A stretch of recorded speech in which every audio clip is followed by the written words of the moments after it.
Thanks for taking the time. I'll just sort of say a couple things about what we're trying to do in the education space, and happy to take any questions you might have. And some of you know our work better than others. I know Joy knows everything I'm going to say already, so others it might be a little more current and more newsworthy. But big picture, we just feel this tremendous urgency to get better educationally. And so the couple numbers that keep me up every single night is one, that we've gone from first in the world to 16th in college graduation rates.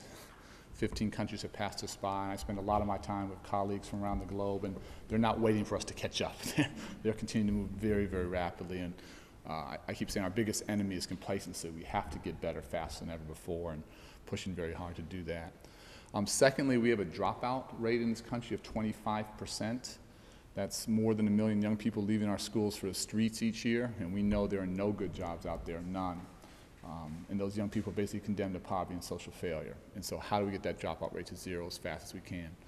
And then finally, I continue to sort of ask myself the question, in a tough economic time like this, do we have a jobs crisis or do we have a skills crisis?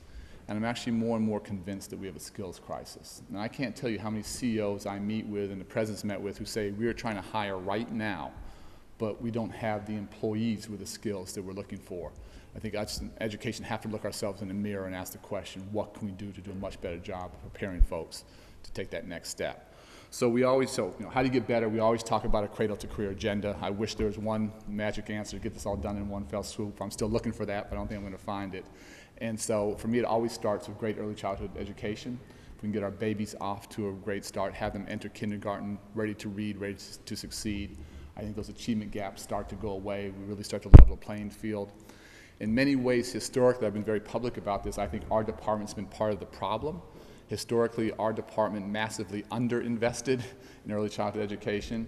And over the past 2 years, thanks to the President's leadership, thanks to Congress's support, we've put over $600 million behind early childhood education through our Raise the Top initiative, which we feel just so fortunate to have had that chance. We're investing in places that are willing to do a couple things. One, create additional slots, increase access in disadvantaged communities, and to make sure it's high quality. This is glorified babysitting. It doesn't get us where we need to go. If this is truly changing kids' lives academically and socially, then we have a chance to do something very, very special. So we've seen a huge amount of change in just a short amount of time, and we're in this for the long haul. We want to continue to invest in the early childhood space. Obviously, that's a long-term play. It's not something over the next 3 or 4 or 5 years you're going to see a transformed country. But over the next 10, 15, 20 years, we think that's the best investment you can make, and we want to stay with it for the long haul. Secondly, obviously, there's been a tremendous amount of work on K-12 reform, and we feel very, very good about where things are headed. You've seen 46 states on a voluntary basis adopt college and career-ready standards. That's a huge, huge step in the right direction. Many states dummied down standards under No Child Left Behind. It made politicians look good, but it was actually literally lying to children, lying to families, telling them they were ready when they weren't. See, 46 states raise standards is a game changer. And I think for the first time in our country's history, literally, a child in Maryland or a child in Massachusetts that are high-performing states, or a child in Mississippi that's a low-performing state, will be measured by the same yardstick. And that's obviously where the competition is now. It's not in our districts or in our states. Our competition is not even just in the country. It's India and South Korea and China and Singapore, and that's what we have to be preparing our students for. So a big step in the right direction there. Secondly, we've put a big emphasis on trying to stem this dropout crisis. And while Race to the Top has gotten the vast majority of the press, that's okay, that was $4 billion for the country. We've put $4 billion behind the bottom 5% of schools. It's a massively disproportionate investment. And those not in the 95%, the 5% that simply aren't working for kids. So many of these high schools have 40, 50, 60% dropout rates. Obviously, our investment is not in the status quo, but in a very different vision of what those schools can be. So many of those schools are going to longer days, longer weeks, longer years, summer school, paying math and science teachers a lot more to come into underserved communities, more social workers, more counselors. Still very early on in this effort, and by no means are we declaring mission accomplished, but we've seen some real progress. In the first year data, I think about 3/4 of the schools saw improvement, about 1/4 of the schools saw double-digit gains in reading and in math. We've seen massive reductions in violence and discipline issues. The data is very important. We track it. I have to tell you, as I visit many of these schools, the stories you hear from kids are frankly more compelling than the data. I had a young man tell me if turnaround at his school has been fantastic, but the turnaround had happened earlier there'd be more kids, he was a senior, more of his friends would still be in school. We wouldn't have lost them, and that's sort of the tangible impact this thing is having. Over the past couple years, we've seen a reduction by 700,000 in the number of young people going to high schools that are quote-unquote dropout factories. So, large number of students now going to high schools that are doing better. Again, a lot of hard work ahead of us. None of these schools are where we want them to be yet, but the trend lines are very, very encouraging, and we're going to continue to invest there. Third, obviously, we think No Child Left Behind is broken, and we wanted Congress to fix it. Unfortunately, Congress is pretty broken, pretty dysfunctional these days. Luckily, we had the ability to partner directly with states, and we've provided flexibility to about 20 states so far. We have almost 20 states in the hopper. We have another 4, 5, 6 states that are going to come in this fall. And for me, the trade-off is very simple. Where states are going to hold themselves accountable to a high bar, we frankly want to get out of the way, give them a lot more room to operate, to be innovative. I always thought No Child Left Behind was far too punitive, far too prescriptive, top-down from Washington. That doesn't work. And the level of creativity and innovation coming from the states we think is absolutely remarkable. And we have all their plans on our website. You can look at them. My first priority was always to have Congress fix the law for everybody. The only benefit of the way it's sort of actually played out is that when and if Congress gets around to reauthorizing, if Congress is thoughtful, they'll take the best ideas from the best states. And I think that reauthorization law could be very, very strong.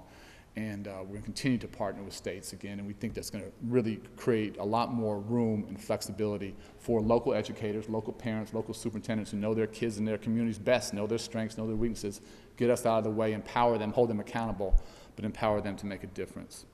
And the final one that we're spending lots of time thinking about, not just the next 6 months, but hopefully the next 4 years and 6 months, is how we significantly elevate and strengthen the teaching profession itself. And we have a baby boomer generation moving towards retirement. We're going to need about 1 million new teachers over the next 4 to 6 years. Education's like journalism, like government, like business, like nonprofits, like sports. Talent matters tremendously. Attracting and retaining great folks into education is arguably, I think, the biggest gift we can give to the country. And our ability to attract that talent and, more importantly, retain that talent over the next 4, 5, 6 years will shape public education for the next generation, for the next 30 years. So the President's talked about this in State of Union. We've asked for Congress for $5 billion to put behind this effort. We have a core of teacher ambassador fellows, amazing teachers who are out traveling the country, who have held literally over 100 roundtable conversations with teachers saying, how do we collectively do something very, very different? So the most talented, the most committed college graduates want to come into education. This is, again, about transformational change. Everything we're doing now needs a fundamental overhaul, and be very clear about that. The pool of talent isn't large enough. We don't train them well enough. We don't compensate them right. We don't have the right career ladders. So this whole thing is broken from 18-year-olds to 58-year-olds, and we have to have a huge cultural shift. But again, I think that's one of the most important things we can do going forward. And finally, then I'll open up to any questions you have, is all of this is to what end? The President has challenged us to lead the world in college graduation rates by 2020. And again, we did 1 generation ago. 15 other countries have passed us by, and that's our goal for 2020. So we've done a tremendous amount on the higher education side. One basic thing that I was really proud of is we simplified the financial aid form itself. Partnered with the IRS. I was scared about doing that, but they were a fantastic partner. And the form itself used to be a huge barrier to young people going to college. It was too hard to fill out, and some of you guys might have had personal experience or experience with your own children. And if you're a first-generation college goer, an English language learner, it just literally prevented you from going to college. It's absolutely crazy, and it made no sense when I was running the Chicago Public Schools. So I had the chance to come here to simplify the form.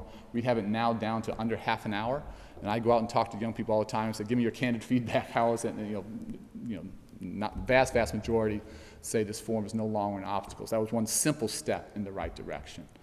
One of our biggest victories was an additional $40 billion for Pell Grants without going back to taxpayers for a nickel. So we simply stopped subsidizing banks, they were doing loans themselves. We do the loans now ourselves, put all that investment into young people. And just in the past 2 years, we've gone from 6 million Pell recipients to almost 10 million. It's more than a 50% increase. And again, having young people who don't come from the wealthiest of families have the opportunity to go to college, we think is hugely important. I'm a huge player on the community college side. And I've been to dozens of community colleges. I think they've been this unrecognized gem along the education continuum. In partnership with the Department of Labor, we've committed $2 billion where there are real public-private partnerships where training in community colleges are leading to real jobs in their community. And you see amazing examples of that around the country. You see other places where there's a disconnect between what education is doing and what the business community is asking for. And we want to continue to invest there. And whether it's 18-year-olds or 38-year-olds or 58-year-olds, I have to say some of my most inspiring school visits, I go to early childhood and elementary and middle and high school, are to community colleges. It's people from all kinds of different walks of life, all trying to take the next step up the economic ladder, and green energy jobs and healthcare jobs and IT jobs. And I'm just convinced as families get back on their feet, the country's going to get back on its feet, and community colleges have a huge role to play there. The final one that is probably most pertinent to us today is in 2 weeks, if Congress doesn't act, the Stafford interest rates will double from 3.4% to 6.8%. In a time when more and more, not just disadvantaged families, but middle-class Americans are starting to think they can't afford college, that it's for rich folks, someone not like them, we simply can't afford to let that happen. So the president's been out traveling the country, the vice president's been out traveling the country, I've been out traveling the country, and this is one that just needs to get done. Everybody's saying it's the right thing to do. I like that everyone's saying that, but again, words are cheap, we need action. And if this doesn't get passed in the next 2 weeks, that will impact 7.4 million Americans. And college gets that much more unaffordable. We can't afford to take a step backwards. So we're working hard every single day, talking to congressional leaders on both sides of the aisle, saying you have to act now, you have to act in a bipartisan way, and if there's anything you can come together behind and get beyond your dysfunction, it's got to be around education. I was in Iowa recently in a pretty middle-class community talking to a bunch of high school students, and was talking to one young girl who's a senior. She happens to have a twin brother, and she said her family is right now trying to decide which twin can go to college, she or her brother. And those are the very real conversations that families are having around the country. No family should be in that situation. No family should have to make that choice. And ultimately, again, if we're going to keep good jobs in our country, we have to have a much better educated workforce.